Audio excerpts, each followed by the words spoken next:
My first, I would say, exposure to electric vehicles was during my stint with Gati Logistics. We are the first ones to introduce last mile deliveries through electric vehicles way back in 2017. We focus more on women empowerment. We have 150 plus women in Kevadia, Gujarat, driving these electric three-wheelers. Similarly, around 200 plus women in Delhi driving these electric three-wheelers, and of course 100 plus in Hyderabad. People generally aspire to be leaders, but only when you go to the top you understand that you don't actually sit on the, I would say, a throne of roses, but those are throne of thorns. The obligation to succeed, the necessity to grow is no longer a luxury, it's a need. You understand the market needs, you understand both said and unsaid needs of the market, and accordingly you bring the product and solution. The cost of not making a decision is always higher than the cost of making a wrong decision. Who motivate you? My favorite book where I get a lot of inspiration every day is Bible. Be curious always, right? And do not ever feel ashamed of trying to know things that you do not know.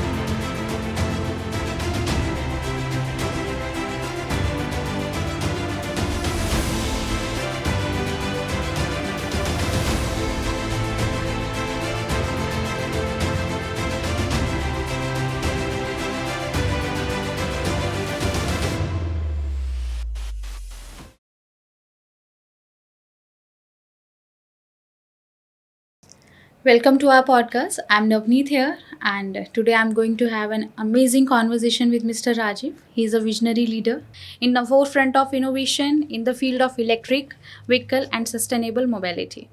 So before starting, could you please introduce a bit about yourself, how you started, how you're doing, and what is the important work you are doing in the field of growing in industry? First of all, thank you very much, Navneet, for having me on this podcast.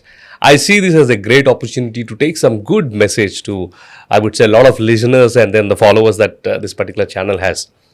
To introduce myself, I'm Rajeev YSR. I've done my bachelor's and master's from IIT Madras 2010. Then worked with companies such as TVS Motors, Bosch, Mahindra and Mahindra, Gati Logistics, Tata Motors. Also, for about a year and a half, I worked as head investments promotions for the state of Andhra Pradesh, government of Andhra Pradesh, and where I drafted the EV policy and also mobilized a lot of investments for the state. And then for a year pause, I went to US and finished my MBA at MIT Sloan School of Management, Boston. Came back and started multiple initiatives, and one of those initiatives is ThunderPlus. My first, I would say, exposure to electric vehicles was during my stint with Gati Logistics. So that was in the year 2017-18 when IKEA, if at all you are aware, right? IKEA came to India. As you all know, IKEA is a very, very, I would say, sustainable, conscious company. Everything that they do, they see what is the impact on carbon footprint, what is the impact on greenhouse gas emissions. So they measure and they do it very, very consciously. At that point of time, Gati happened to be the last mile delivery partner for IKEA. So as part of the agreement that Gati had with IKEA, the last mile deliveries were to happen through sustainable mobility, that is through electric vehicles, starting with 20% and then 100% in the next 5 years. So that was when I started my journey with Gati Logistics as well as with electric vehicles. In fact, we are the first ones to introduce last mile deliveries through electric vehicles way back in 2017. What started just with IKEA, we mimicked and implemented that in Amazon, Big Basket, Flipkart, Grofers, DHL, Blue Dart. You name the logistics companies or e-commerce companies, we were the first ones to introduce the deliveries through electric vehicles. And then later on, I moved on and we collaborated and started a company called Eto Motors. What is Eto Motors into? And before even I go into what is Eto Motors into, let me talk about the legacy of this group. The first electric bus that ever ran on the Indian routes was manufactured by us. Wow. In fact, we did field trials at as high as Rohtang Pass in Himachal Pradesh, Mumbai, and the number of buses that we see right now, all those initial trials were done by us, and later on we sold that company, and now that company is known as Electra Green, for those Great. who are aware. After that, we started another manufacturing company called Keto Motors, where we were manufacturing electric three-wheelers, passenger and cargo. And as part of the same, we started deploying these operations of mobility cargo services for Amazon's big baskets under a brand called Eto. And for passenger, we focus more on women empowerment. We have 150 plus women in Kevadia, Gujarat, driving these electric three-wheelers. Similarly, around 200 plus women in Delhi driving these electric three-wheelers. And of course, 100 plus in Hyderabad. So total, we have around 2,000 plus vehicles running on the roads. And then the journey of ThunderPlus anyway, I'm going to talk. Okay, let's talk about leadership. Mhm. Okay.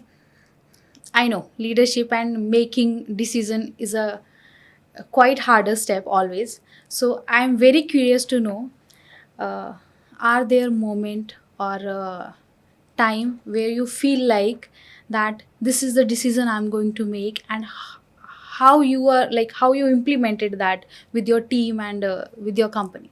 People generally aspire to be leaders. Why? Because they assume that अरे boss होने के बाद सब ठीक हो जाता है, कोई इनको काम नहीं देता, सिर्फ वही काम देते रहते, right? And nobody to question him also, he may not be accountable.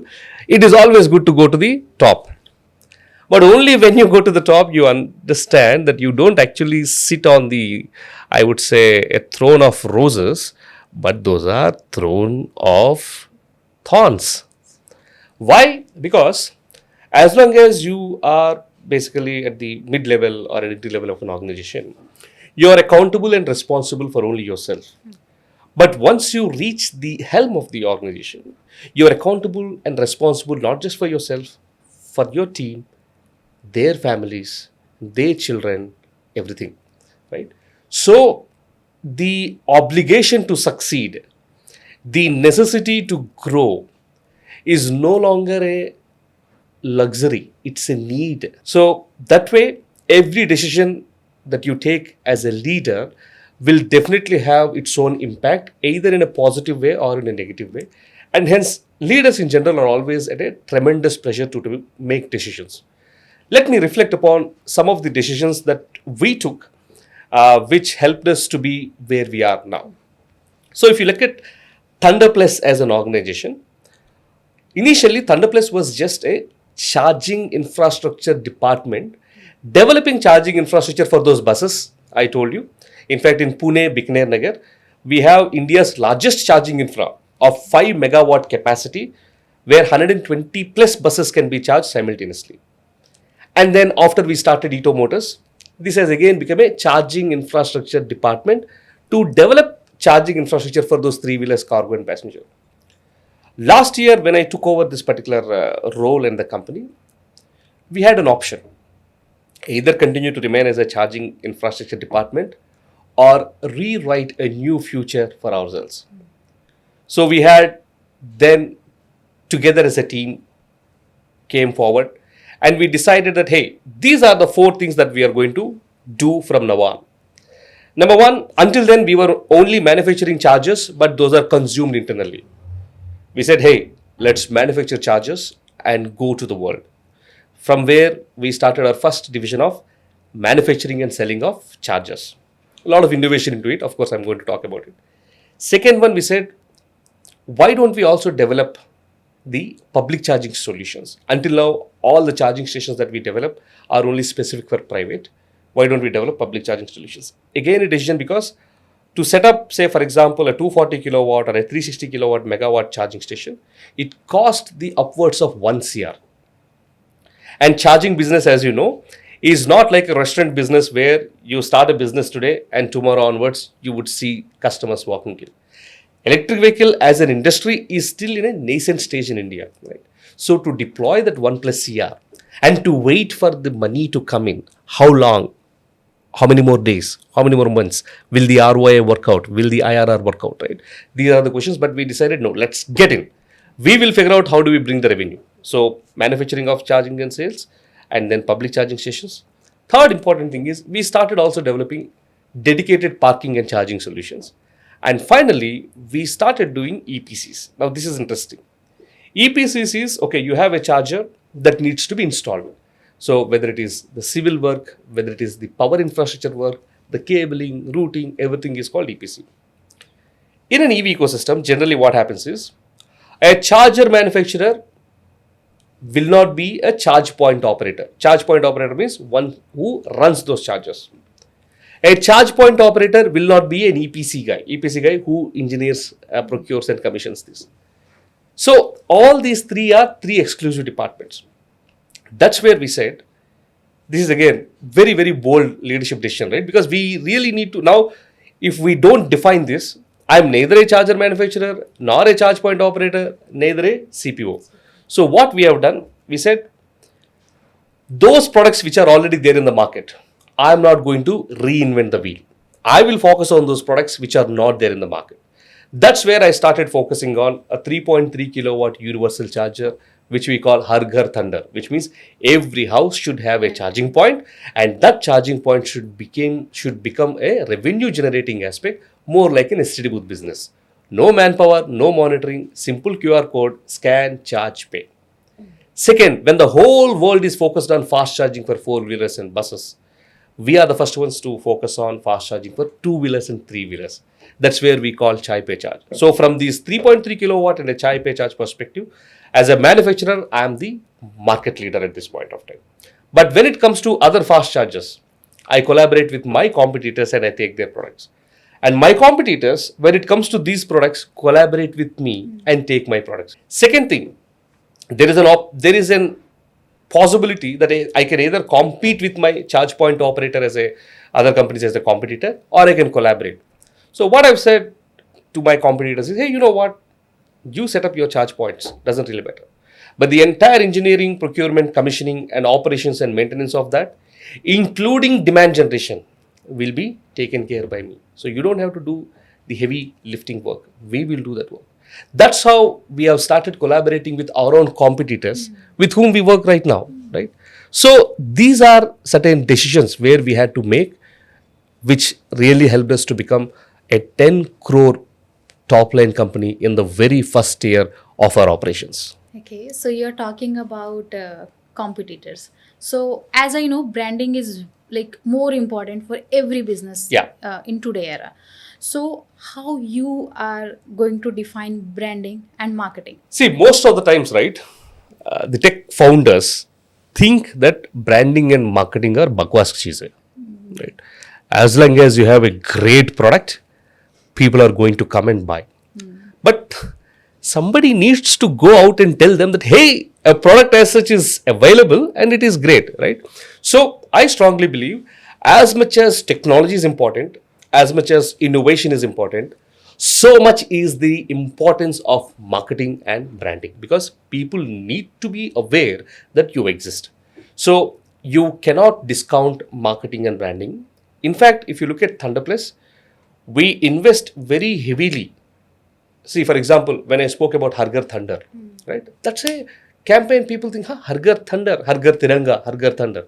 And when I say Chai Pay Charge, wow, Chai Pay Chacha to hai, Chai Pay Charge bhi hai, right? Now, these campaigns do not come just like that, right? You need to invest your time, money, efforts, and resources into it, right?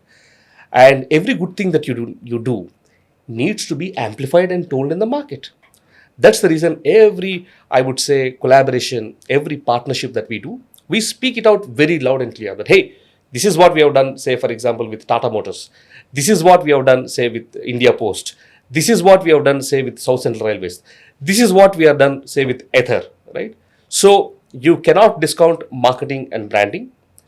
They are as important as your product, technology, and innovation. Okay, so like the question I have asked you about branding and marketing. So we all know that team is an important part of like our business.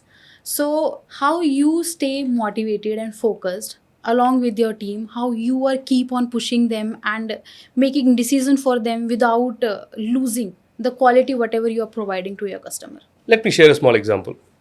How long does it take to travel by bus from here to Chandigarh? 3 hours. 3 to 4 hours. Okay. Let me put you two scenarios. Right. Scenario number one, you are going to Chandigarh because there is a wonderful wedding that's happening. You're going to be part of it for the rest of the day. A lot of Sangeet, a lot of Bharat, a lot of dance, etc. A good food.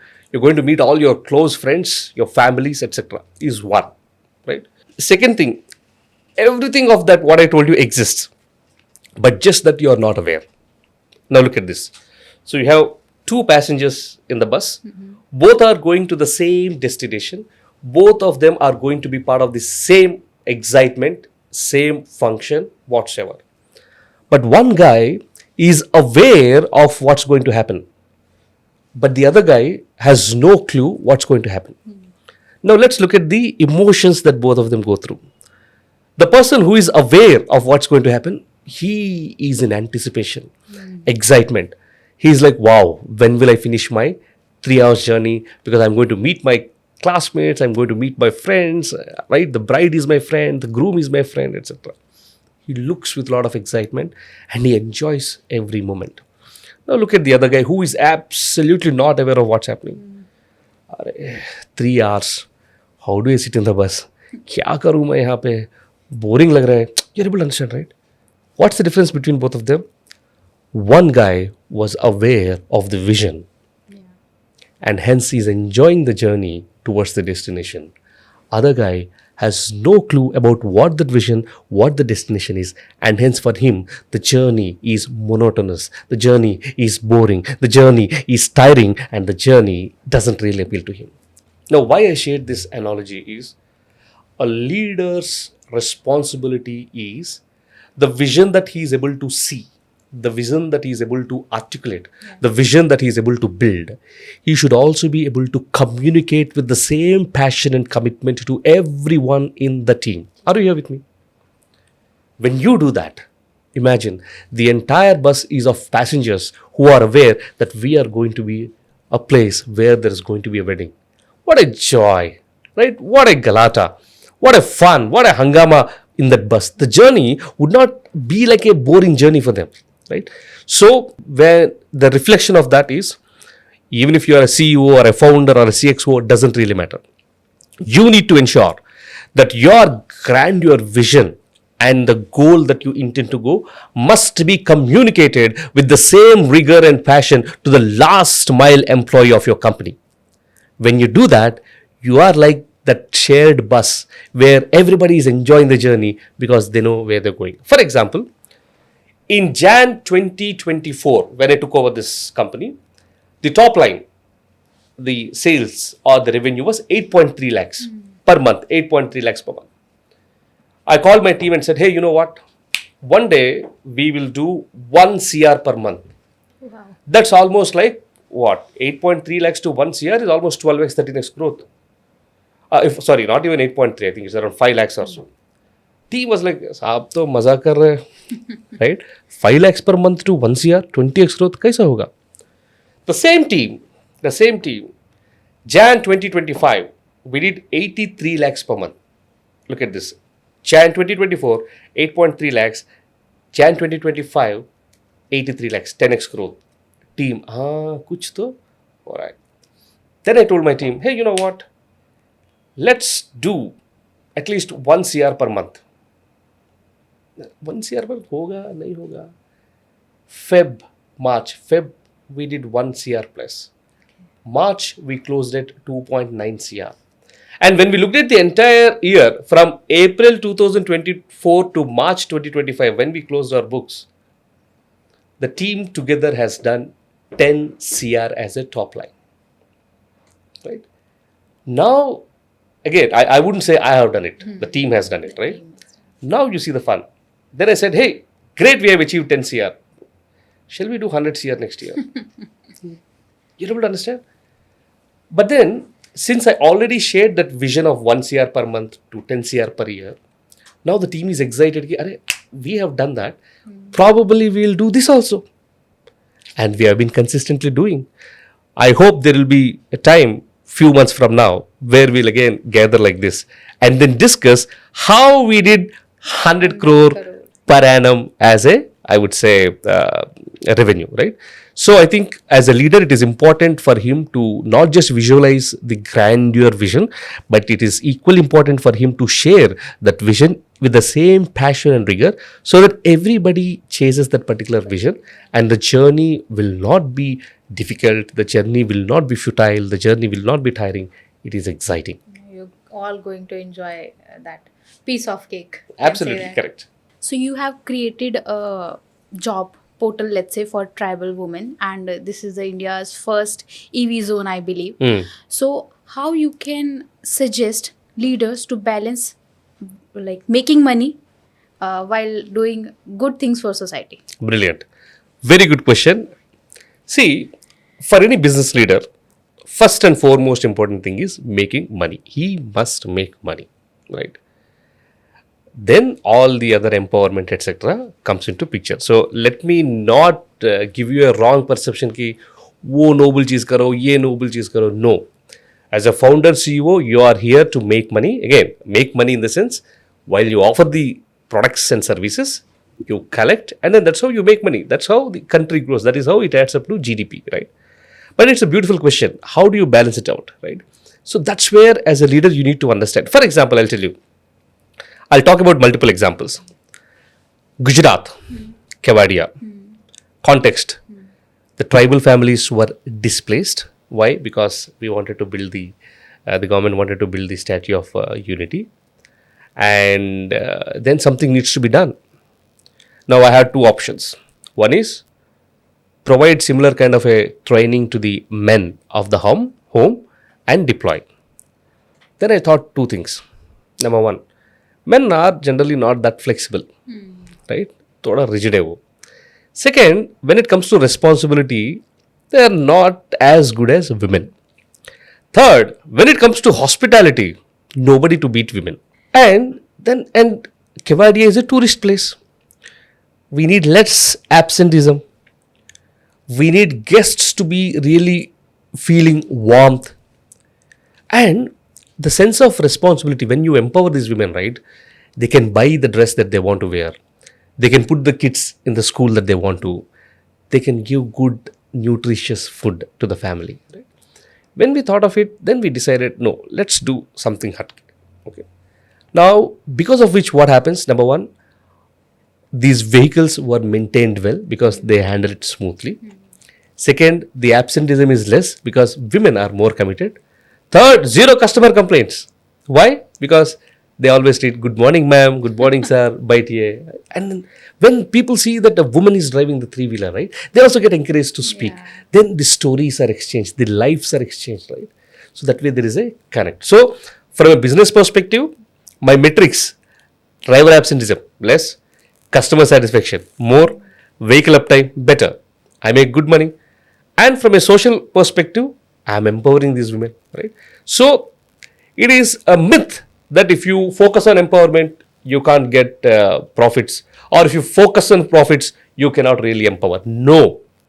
As a leader, it's your responsibility. And only you can actually balance them both. You can empower women while you are actually making money. Another example. I told you that we have done Kanyakumari to Kashmir as a all-women drive. Okay, 30 days we covered from Kanyakumari to Kashmir. Why? Is because we have partnered with Uber, India's largest aggregator, where we said we are going to onboard at least 5,000 women as three-wheeler electric vehicle drivers across the country. Now, we did this particular march is number one to demonstrate women that it is possible that three-wheelers can be driven by women. Second, these are durable. Kanyakumari to Kashmir, nothing happened to these vehicles. Right? Now again, why? Simple. Cancellation by women drivers is very, very less compared to cancellation by men. Are you able to understand? Second, again, the way women maintain themselves, hygiene, and then the way they treat the customers. So Uber is happy, we are happy. Third, regularity to job and the desire to do well. Because for electric vehicles, the more they run, the better it is for them to earn, right? So again, from a commercial perspective, I get better marks employing women compared to, not that I have something against men, right? But this is just choice.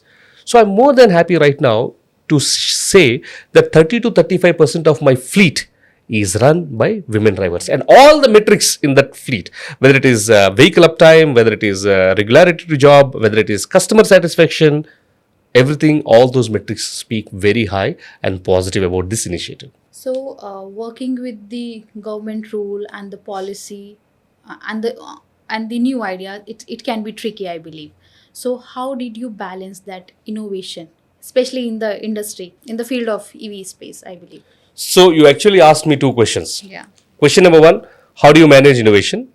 Question number two, how do you manage the government? Right? Along with the government policy Government and policies. the new idea. Correct. So first, let me focus upon innovation. Right. So what is innovation? Innovation is identifying a solution for a problem which was never articulated or told. And in the process of building that solution, you either make the solution so simple that it is scalable, or you make the solution so simple that it is affordable, right? The costs come down. So, in our journey, there are many innovative, I would say, projects that we have done. Let me talk about each one of them, right? If you notice electric vehicles in the few years ago, there were many news items that, right, the vehicles were burned out, the house was caught on fire, so many lives were lost. Then it went deep. Why was it happening? Interestingly, what I understood is, yeah, Indian customers are value conscious customers. उसमें तो कोई doubt नहीं है. But what I noticed is, our customers are Indians. They spend 1.5 to 2 lakh rupees in buying a nice electric two-wheeler. But when it comes to charging, they still use the same old 16 amps plugs.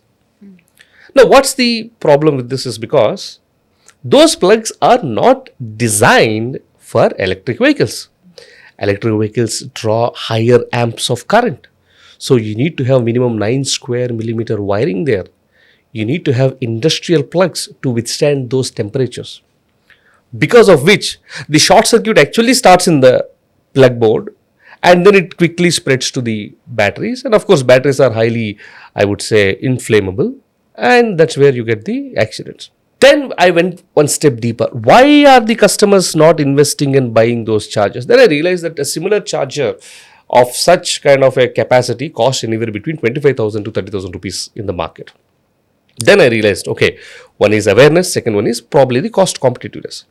So I developed a charger, a 3.3 kilowatt universal charger that can charge two-wheelers, three-wheelers, four-wheelers at a cost less than $99.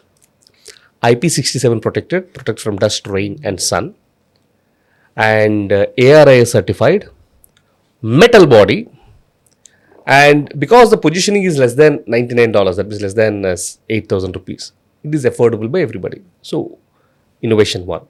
Second thing, even then I saw people not very comfortable purchasing it. Then I went one step forward and said, hey, you know what? This product, when you want to use for your vehicle, you can use it. But when you're not using it, this can generate revenue. Very similar to the old STD booth business. You have a coin box, people come, put a coin, speak, and then at the end of the day, you collect money. And you don't have to monitor that. So that's when we started scan, charge, pay. Anybody can come, scan, pay, and charge. So this particular product has not only become a consumer product for that customer, but it also became a revenue generating asset.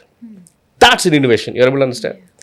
Now we started talking to the governments, we started talking to NGOs, we started talking to Infosys Foundation, Asia Development Banks.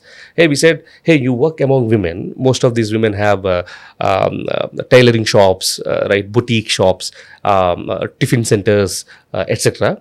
Why don't you set up these chargers outside their shops? It gives them at least 5 to 10,000 rupees every month without them doing anything. Wow, right? So that's what is innovation. Second innovation that we brought is we set up charging infrastructure for a company called NMDC, National Mineral Development Corporation. Now, the beauty here is they have huge mines where the grid is not accessible. So they gave us a problem statement that, hey, Rajiv, we want to deploy electric trucks, dump trucks there. But our biggest challenge is, yes, our depots have charging infra, but when the vehicles go to the mines, they don't have charging infra. So that was when we acquired a company based out of Germany called Me Energy. What does it mean? Methanol, ethanol energy. What happens? This is basically a generator that burns methanol and ethanol, again, zero carbon footprint fuels.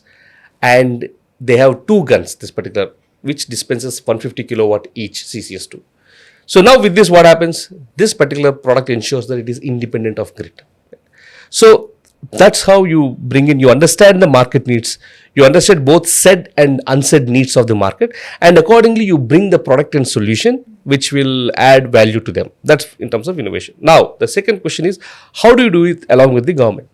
See, any person who starts a business with government as a customer is doomed to fail. Yes. If you are thinking that, hey, I'm going to start this business and government will be my first customer, trust me, you are starting a business to fail. Nothing wrong with you, nothing wrong with the government, but that's how the system is.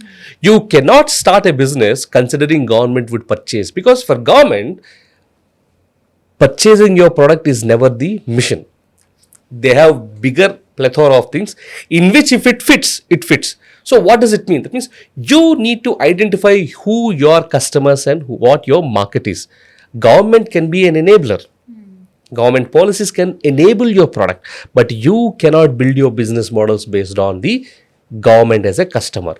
So how do we do? So what do we expect the government to do? Create platforms. Say for example, government said in Delhi, the pollution levels are almost 170 milligrams per cubic meter. The health of the people is really upset. So I am not going to allow the registration of diesel vehicles from 2030, example. So that's an enabling. Right? You can now start developing electric vehicles because you know that the government has already given a mandate or a platform that beyond 2030 they won't. Second, I will not allow diesel vehicles for deliveries. I will not allow petrol bikes for deliveries. Again, that's an enablement. Right? And government might say, hey, all my government offices, I'm going to set up public charging stations so that people don't have to worry. So government can always enable. You should be able to leverage that and build your business. Never ever build your business for the government. You are doomed to fail. My next question is, so you have grown ThunderPlus fast in this new market. So I have a very interesting question for you. Like, let's say if ThunderPlus is a movie, how you're going to define it? Like from your college life to your friend circle until now, like whatever journey you are going. This is what most of my customers also ask. How is it that you grew to 10 crores in the very first year, right? I tell them, hey, simple. I am not the first in the industry. I didn't come first. There are many players who have already come. Neither I would claim that I am the best. That's also a wrong statement. Then who are you? What defines you? I would say I'm the fastest. I decide something and I commit something to you. Consider it done. Because my decision to implementation time frame is very, very short. That's what I tell my team also. The cost of not making a decision is always higher than the cost of making a wrong decision. Get it very, very clearly. The cost of not making a decision is always higher than making a wrong decision. So I tell my team, with the given information, constraints, whatsoever you have, decide. And once you decide, move forward. Course correction required, we will do it. But just because you don't have enough conviction, you don't have enough information, you don't have enough whatsoever things, don't sit on the decision and then wait things to happen, right? So from a movie's perspective, if we were to say, we are an action-filled movie, right? We are like the Rohit Shetty's movie, right? Where there is an action every scene. And of course, times like this, when we talk to definitely beautiful hosts like you, we think about some nice Bollywood songs kind of a situation. But ours is a very adventure and action-filled movie. And our time frame from decision to action is quite quick. And even if certain mistakes happen, we are very quick to course correct. Again, we are not into blame game because we know when we are taking decisions and moving fast. We may not be 100% perfect. That doesn't really matter. We will always make course corrections and come back. And so, if you were to ask me, how do you compare it with a movie? It's a fast-paced, right, an adventurous action movie. War 2 is anyway getting released. Probably ThunderPlus is synonymous to War 2. Okay, I've asked you about your journey from your like college life. Yeah, I come from a small town called Shrungavarapukota. Very tough to pronounce for friends from north, right? So we call it Escota. Okay, Skata, yeah. And in fact, most of my studies until my early primary school, it was all in the local medium. I still remember once my teacher was asking a question and she said, "You will have to respond only in English." Okay. So I knew the answer. I wanted to respond. So मुझे बोलना है, right? मैं answer करूंगा. That's the Hindi version of it. Correct. So मुझे is I, बोलना है is tell, told, telling. I had absolutely no clue. So when my teacher asked who would answer this question, I raised my voice and I screamed at the top of my lungs saying, I telling, because I was from a Telugu medium school. The whole class burst into laughter. Okay. I felt really bad. I really felt bad. I felt humiliated. This was in my fourth standard. Then again, by God's grace, I made a decision then. Okay. Until now, things were not in my control, neither my school whatsoever. But when I grow up and when I speak, everyone must listen in awe. So since then, I enrolled myself into special grammar classes. I worked upon even now my accent is not that right. I continue to work, right? I added a lot of vocabulary, etc. And trust me, God has given me opportunities where the ministers, the chief secretaries were in the audience, and I had an opportunity to deliver talks. The leaders of different organizations, including the co-founder of Tesla, were in the audience, and I had an opportunity to talk, right? So probably what I would say here is there's nothing that is impossible if you decide. So that was my humble beginning. And from there on, I had an opportunity again by the grace of God to enter into world's or premium institute, IIT Madras Indian Institute of Technology, where I met some of the brightest minds. In fact, Ather, that you all know, Tarun Mehta and Swapnil, both of them are from my same hostel. They are 1 year junior to me, and we are from the same engineering department, right? Then after my engineering, I joined a company called TVS Motors as a design engineer. From TVS, I joined Bosch, worked in Germany for about a year's time. And from Bosch, I moved to Mahindra, and from Mahindra to Ito Motors, Mahindra to Gati Logistics to Ito Motors. From Ito Motors, I received a call from the government of Andhra Pradesh asking them to develop the EV charging policy and lead their investment promotions. So I was with the government of Andhra Pradesh for about a year and a half. Then after that, I thought, okay, I must expand my wings. So I went to US, finished my MBA, saw the world is very big, a lot of opportunities, came back, and then I started multiple companies, and one of that is ThunderPlus. So the journey, by the grace of God, has been good, and probably I hope you are inspired. But even if you are not inspired, maybe what I would like to say is, do not be limited by your language skills. Do not be limited by your education. Do not be limited by a thought that I come from a small gaon, right, a small town or a small family. No, you definitely have no control on all of these things. But what you have control is yourself. Right? You have two options: continue to blame upon parents, continue to blame upon family, continue to blame upon your financial situations and be there, or pick up that responsibility and say, hey, I have no control there, but I have control on myself. Work in yourself, invest in yourself, learn, understand, grow, meet, learn. Trust me, when you start working in yourself and when you are able to see where your future yourself want to be, nobody and nothing in the world can ever stop you. Who motivate you? That's a good question. So, my favorite book where I get a lot of inspiration every day is Bible. In Bible, there are few specific, I would say, verses or sentences which inspire me a lot. The first one, it says, do you know a man who is skilled at his work? He will not stand before ordinary men, but before kings. So that is very clear that means you need to be really, really skilled at what you do. No mediocre performance, no intermediate performance. When you do the job, that needs to be the world's best deliverable, right? Second one, it also says that, if you do that really well, I will make your feet like hinds feet and make you walk upon high places. That means once you start doing it well, there are only those high places that you go. And it also says that if you lack wisdom, you ask, it shall be given, right? So I think these three are my biggest motivators.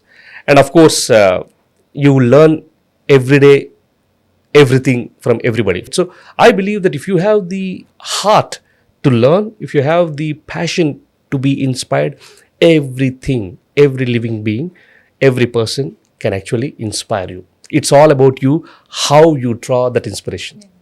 So like everyone is listening your podcast obviously, and everyone need a motivation from your side.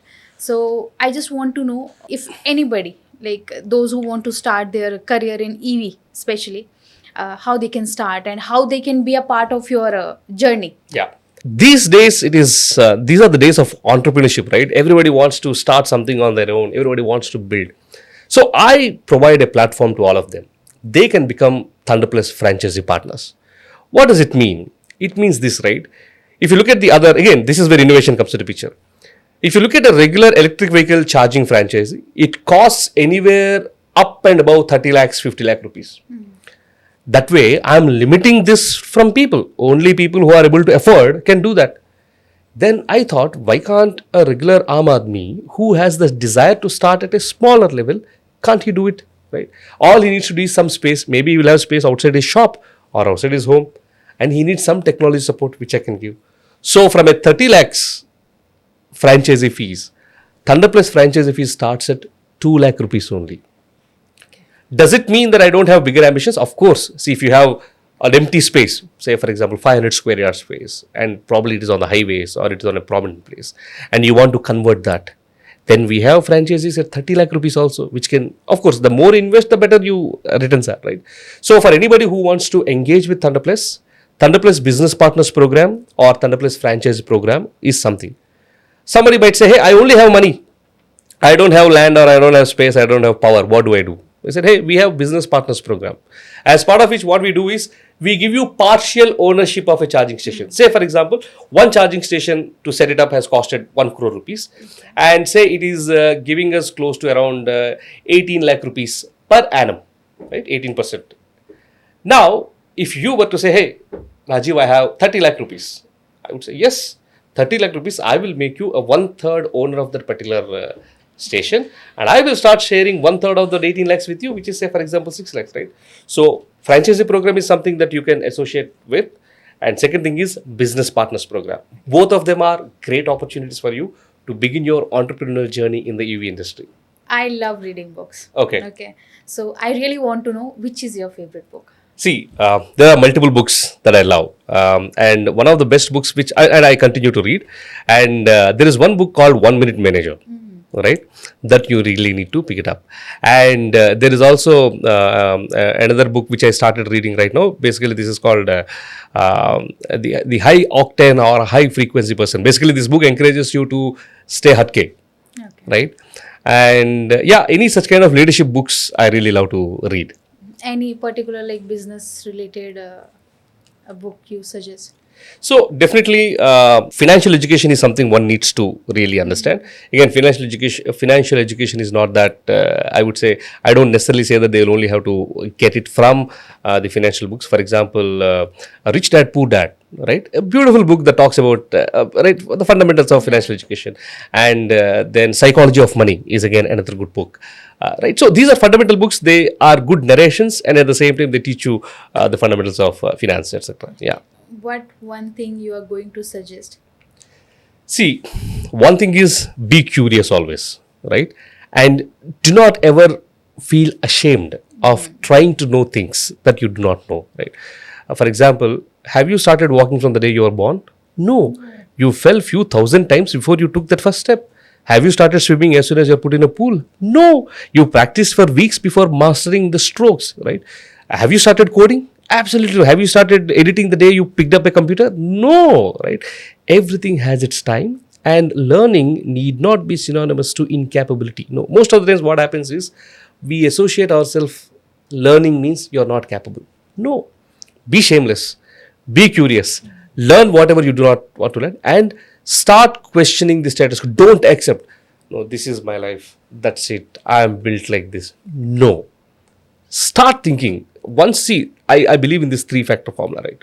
Number one, generally what people say is your actions are defined by your thoughts and are defined by your belief system. A very, very beautiful example. There is a person here who says, Arey, I anyway will fail this examination. And he will definitely fail in the examination. There is another person who is going to excel in everything that is. Major difference is simple. His belief system is he is going to fail. Yeah. So his thoughts are fail. Will he prepare for the exam? No, because he believed that he is going to be a failure. His thinking also in the same direction, and hence the actions also will be the same. Now what happens? These actions will influence his belief system, and he will continue to be a downward spiral.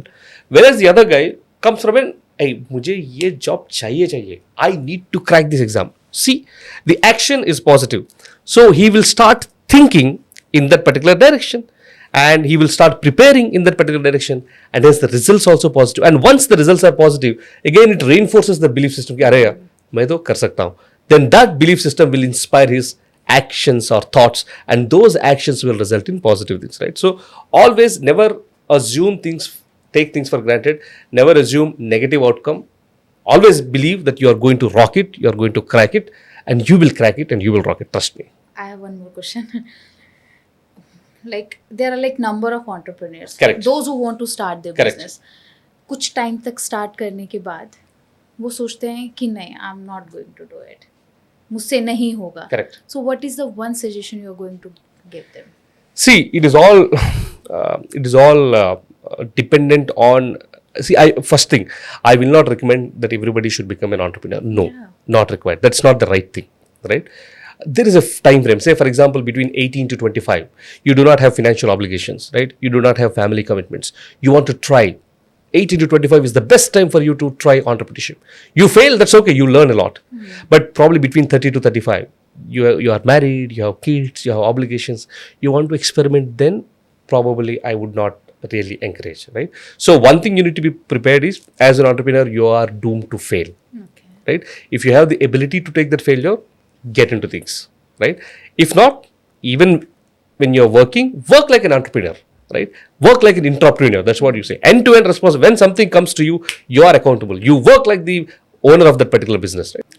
Thank you for the lovely conversation, and it's very inspiring. I learned a lot while sitting with you. Definitely our audience gonna love it. And thanks again. Thanks for coming to our podcast. Thank you very much, Navneet, for having me. And trust me, you've been an amazing host. You brought the, I would say, right precepts, right learnings for the audience to learn. And for all the audience, electric mobility as an industry is a beautiful industry with a lot of opportunities awaiting you, right? Seize the opportunity. And if you want to succeed, we are all here to support and help you. Once again, I think Karo Startup, you have been doing an amazing job in inspiring people to take the path less traveled, right? That's Thank the you path so of much. entrepreneurship. Thank you so So my kudos to the founders, my kudos to the entire team. And I look forward to meeting you again. Thank you so much. See you. Same. Bye. Same. Thank you.